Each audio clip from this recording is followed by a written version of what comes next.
Ladies and gentlemen, welcome to a new edition of Pod By The BAE. I'm your host, Nathan Bond. Alongside me, Seth Varnadore. We've got a quick one for you this evening. Lots to discuss as your USF men's basketball team prepares for ECU Friday afternoon, 1 p.m. on ESPN2 at the AAC Conference Tournament. Robert Stieg will be out there. We'll get to that in a second. First of all, wanted to thank all of the listeners, everybody who's been a patron, who's supported, for donating and continue to donate, be supportive of what we do, and being a patron, because without you, this doesn't happen. Little touching action. Stingray Beach, sponsored by the Bay Area Examiner at the Green Gold Gala over the weekend. My wife and I were able to go. We had a lot of fun, hobnobbed with some rich folks and chatted and did the silent disco and had a lot of fun and walked around in comfortable shoes and saw a lot of people that we know. And it was a lot of fun, some great food. Spoke with head coach Alex Golish for a couple of minutes. Chief of Staff Andrew Warsaw, I saw him, and again, just really appreciate you guys supporting us going independent. And I was a little snarky on Twitter over the weekend, thanking our former bosses for killing the blog, because without you guys doing that, none of this would have happened. So again, truly appreciate the folks over at Redacted for killing the former site and letting us grow to what we are now, which is business owners and having to file taxes. Yeah, that was fun. Big boy stuff. Taxable income, which is insane. So that's not a ton. Don't worry. We're trying to spend. We're doing our best, and this year's goal is to spend as much money as possible. So we weren't quite sure what we were going to make that first football season. So we were pretty frugal, but the goal is no taxable income at all. And then I think that would help us deliver more stuff to the patrons and things like that. Also, thanks to Annabelle with the USF Alumni Association. Very nice notes after the event. So yeah, it's super cool. Able to kind of, use it not only to kind of give back a little bit, but also like great way for us to market ourselves as well, get us out there beyond just the people that listening and word of mouth, which is still probably the best way to do it. But it's fun to be able to do some stuff like that. So thank you guys for joining us. And I worked with some other blogs at the other place, and those guys, it's just like totally dead. Just one day it was over. Like the plug got pulled, and nobody. I saw somebody asking, what happened to this Twitter account? What happened to this? And thanks to you guys, we're able to kind of keep all that stuff going and just rebrand and do our own thing, and it's gone really well. Like we had to file taxes, so that was not fun, but lo and behold, spoiler alert, Stieg and I had already filed our taxes before realizing we're probably going to have to claim some money. So there's a very small amount of taxable income you need to report. So you got to give unto Caesar what is Caesar's. You don't want to mess around with the IRS. Absolutely not. On that note, Robert Stieg, as previously mentioned, he will be in Dallas. He flies out by the time you hear this, he's either in the air or already landed in Dallas. So he will be covering the games. With that being said, it's going to be exclusive to the Ponderosa section of the Discord. All of his coverage is going to be, unfortunately, behind the paywall. Yeah, we're sending him out there. Wasn't cheap. We had to talk to I had to, strong arm the American into letting. That's the greatest. Robert Stieg cover the tournament. because he's not here, I'll tell the story. This is my favorite story of the whole blog or the whole site now. So we took the initiative and bought the hotel, and then got the airfare taken care of. Just naturally assuming, okay, well, the credential will be approved. Once they get it, it'll be approved. The very next day, after we have purchased flight and hotel room, I get an email saying your credential request has been denied. And I was like, oh, well, that's not going to work. So I reach out to the American Athletic Conference, and I'll basically say, hey, I was wondering kind of what's going on. We've been covering the conference for a while. We just rebranded back in, August, and wanted to see what was kind of going on, why this credential got denied. And I got the reply back, hi, Nathan, comma, wasn't the outlet I was denying, it was that Robert Steig, ... So I had to smooth things over with the conference to get Steig credentialed, but he will be there, and it will be behind the paywall.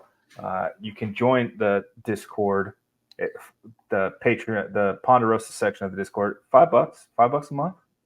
Yeah, $5 gets you the whole month, and it's basically like any other message board. We've broken some news there, and basically just like any other message board that covers USF, where you get some inside information, except it's basically half the cost, because those are all $9.99 or $10 a month. So yep. $5 gets you in, and then $10 gets you an extra pod every week, which we're going to record a super in-depth preview on ECU right after this. And hopefully, if they keep winning, we'll do something after every game and look into the next one, and then the tournament. And then higher than that, you get some merch, which we've been doing some work on, and maybe have to stop some of that work. But it's good. Okay. Steve getting denied is the second funniest thing that's happened since the creation of the blog. Yes, it's the funniest thing we can talk about so far. Exactly. One of these days. Yeah. But on that note, talking about the Ponderosa section of the Discord, earlier this week, Steve kind of threw something out and kind of piqued everybody's attention, saying, I have a feeling that this baseball season is going to be kind of like Jeff Scott's last year, kind of alluding to the fact that some people, some key players are going to get hurt, things of that nature. Lo and behold, 2 hours later, we received word that Bobby Bozer of USF Baseball is going to be out for an extended period of time with a hand injury. Not entirely sure what the injury is, but I mean, basically since essentially after that first weekend of baseball, he has just been absolutely freaking lights out for the Bulls. He leads the team in home runs by a wide margin. He has, as of this recording, has exactly half of USF's home runs. He led the team with 24 RBIs. He's slugging .717. The dude's been an absolute monster this season, and that is a big blow to this offense, to this team. Where we kind of figured hitting would be fine and pitching would still need some work, and that seems to be the case. But you're taking a huge piece of your offensive firepower out of the lineup for the foreseeable future. It's going to be tough to recover from. They still have a lot of good dudes. Jackson Mayo's been hitting the ball really well. John Montez, Brutcher's been just steady as he's been for 4 years. We'll see if Eric Snow, Bennett Rosenblum can kind of pick it up. I think who hit the home run the other night, or the double? It was like a bases clearing double. I think it was Puckett on Tuesday night, hit a bases clearing 3 RBI double. So they're just gonna have to pick up pieces. And pitching's got to do better. They've been kind of shellacked early and often. the last couple of games in North Carolina A&T. That entire series was a slugfest, and then on Sunday they lost 13-1. USF was able to come back and win on Tuesday night. They sit 10-6, if I recall correctly. 10. I think one thing 10 that's 6, been yeah. kind of interesting to see after the fact is kind of how tough the schedule has been, like tougher than initially anticipated early. Like it's been a pretty, like Florida State's turned out to be really good. Yeah. I think UCF's turned out to be pretty good as well. Like, so, and that series was kind of back and forth the whole way. So, it's tough. Injuries suck, obviously, but I think you're hoping that early schedule was kind of like, okay, this is actually these teams are a little better than anticipated. So maybe once you get set onto the conference slate, you can kind of pick it up a little bit in terms of wins and losses. Yeah, and they welcome in UNC Greensboro this weekend, who's sporting a 9-7 record. I'm kind of taking a look. If my computer reloads. They played Wake. They beat Wake, the number one team in the country at the time. Beat Wake. It was obviously Tuesday game, so as we always say, don't take too much stock into the weekday games and Sunday games, but definitely something to look forward to. They did get swept by Clemson over the weekend, and then they beat number 13 NC State on Tuesday. So they have 2 ranked wins during the middle of the week, and then they traveled down here to Tampa over the weekend for a 3-game set. So not going to be a rollover series by any stretch of the imagination. No, so it just kind of adds to that tough early out of conference slate. So hopefully once you get into conference play, which happens March 22nd against Memphis, you got everything rolling then. So that's the hope. But it seems like they're hitting the ball pretty well. I mean, you look through some of these score lines, and it's like I think it was our friends over at Bruin at McEwen. Oh no, just the USF baseball account. 8 of 16 games with 10 or more runs scored. So in half the games they're scoring 10 or more runs. Seems pretty good. That seems decent. It's not bad. Double digits, pretty good. Yeah. And it kind of moving over to softball real quick, 21-9. They've won 3 straight. They had a weird early part of this week. They played 4 games in 2 days after playing. Basically, they played Friday, 2 games on Saturday, off Sunday because of weather, and then they traveled down to Fort Myers for 2 on Monday. Came back home to Tampa and played 2 against Colgate on Tuesday. And then they're on the road at Tulsa. Softball continues to be the weirdest sport with scheduling. How these girls, like I know, the mechanics of it. It's supposedly easier on the arms, but that's a lot of games to be playing in a short amount of time. So we'll see how they do on the road at Tulsa. Basically, their first out of Florida road trip this season. Yeah, it always blows my mind that they can just we're just gonna play 4 games in these 2 days. No big deal. But it's and then like you'll see the same picture and like two. It's like okay, that's always kind of the interesting part of softball that blows my mind a little bit. So yep, they're 1-2 in conference play after dropping 2 of 3 versus Charlotte last weekend. They got run ruled in 5 innings on the second Saturday game, lost 5-1 in the first Saturday game, and then 1 in 11 innings Friday night. Big hill to climb. Tulsa's always competitive, so we'll see kind of what they have. Moving on real quick, women's basketball, their season's over. They were eliminated in the second round of the AAC tournament after beating Wichita on Sunday. They lost Monday to 4 seed UTSA. And honestly, the conference tournament was chaotic. 10th seeded Rice beat 9th seeded ECU for their first American Conference title. So there's that. Down year, we kind of knew it early on, especially when Sammy went out. This was not going to be the season for the Bulls. No, it's hard to kind of replace, especially kind of, it seemed like it was kind of built around her and her shooting ability. So when you take that out early and you kind of try to figure it out on the fly, that kind of sucks, especially after you thought initially, okay, she's going to come back. She'll be all right. Yep. And then you get that one game. I think she scored 20 plus points. You play really well. And then, oh, wait, she's out the rest of the year now. So yep. Tough. Still, the down years for women's basketball, not terrible. Still not too bad. Just not quite at the standard that they've set for themselves. So, with a women's basketball season, completely done, no shot of NIT, anything like that, WNIT. Kind of focus on the one team that still has a chance to do some damage in their conference tournament, respectively. Men's basketball, as we mentioned at the top, Wolf Base, ECU at 1:00 on ESPN2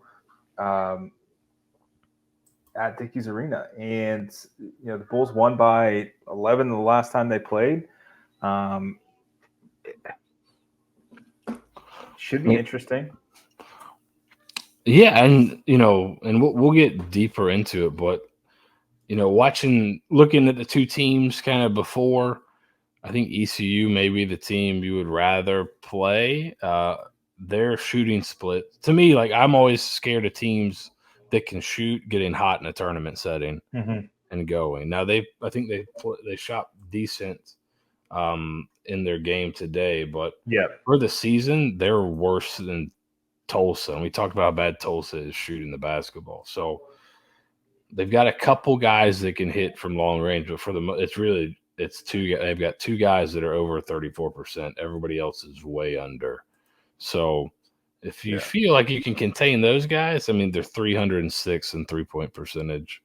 And the thing with Tulsa is they were really low in 3-point percentage, but they weren't that low. And they were also really good at twos because they have a guy like Haggerty that's, hitting all those mid-range jumpers and getting to the free throw line. So they're kind of really good at those two parts of it. So, I think it's a good matchup in those terms, because if you're not shooting well, like they did against Tulsa, I think you're bound to get more stops against East Carolina.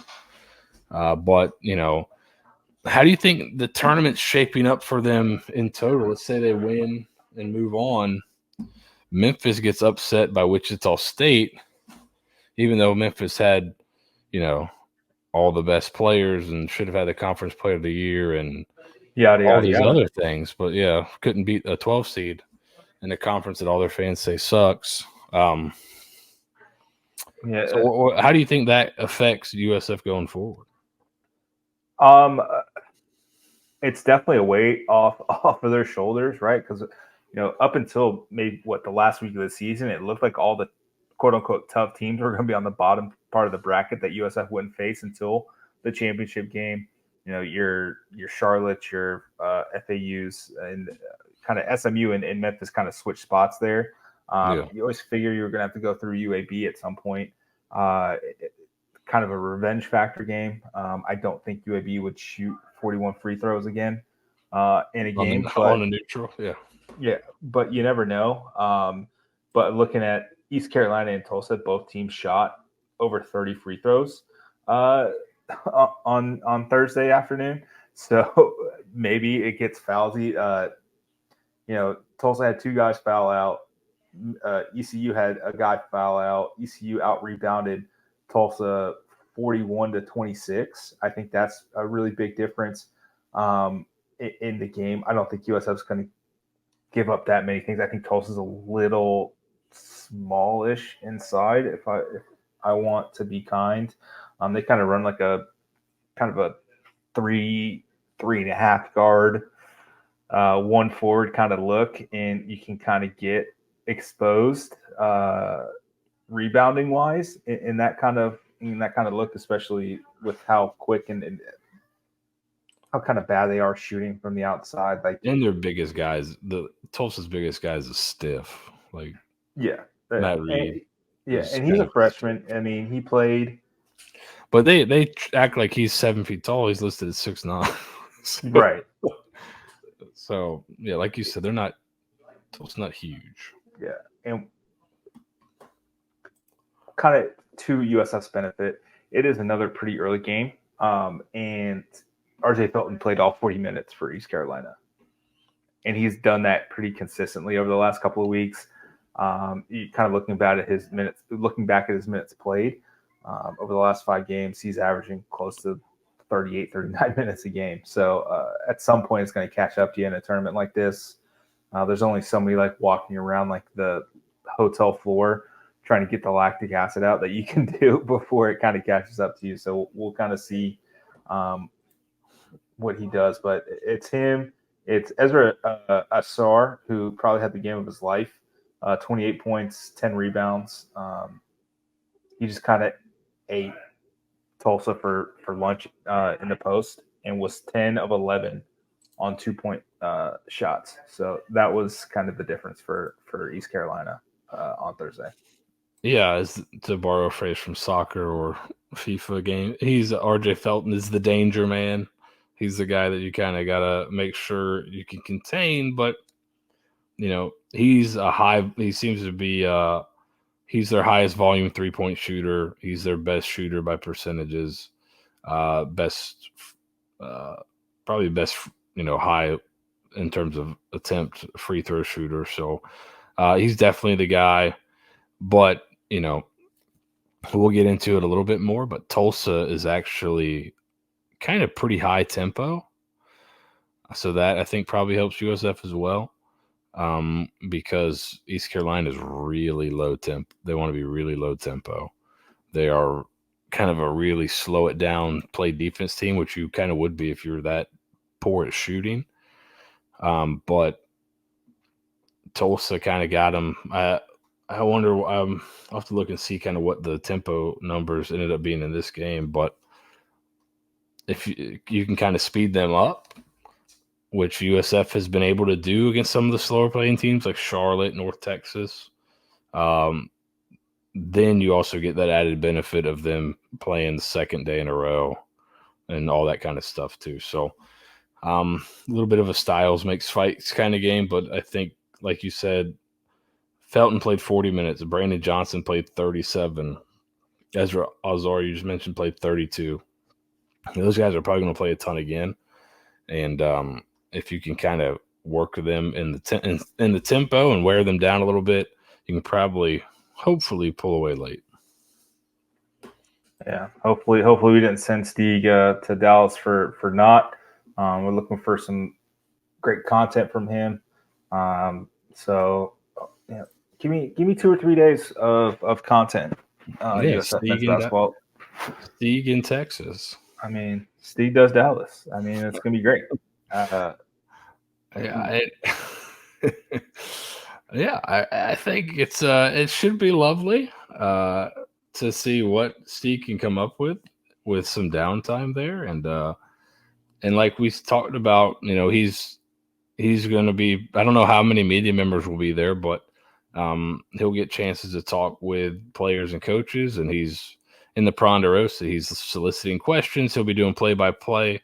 If you don't want play-by-play, we've got another game thread in the kind of free section of the Discord that you can jump in there. But very fun places to hang out. And then there's also some watch parties, I think, around tomorrow that I think some people will take advantage of. So it should be a fun atmosphere. And we'll try to cover every game, post, and pre the next ones. And hopefully we have to do that a few times. Absolutely. I'm excited for it. With that said, hope you guys have a great rest of your day. Go Bulls. Let's go catch a dub. Go Bulls.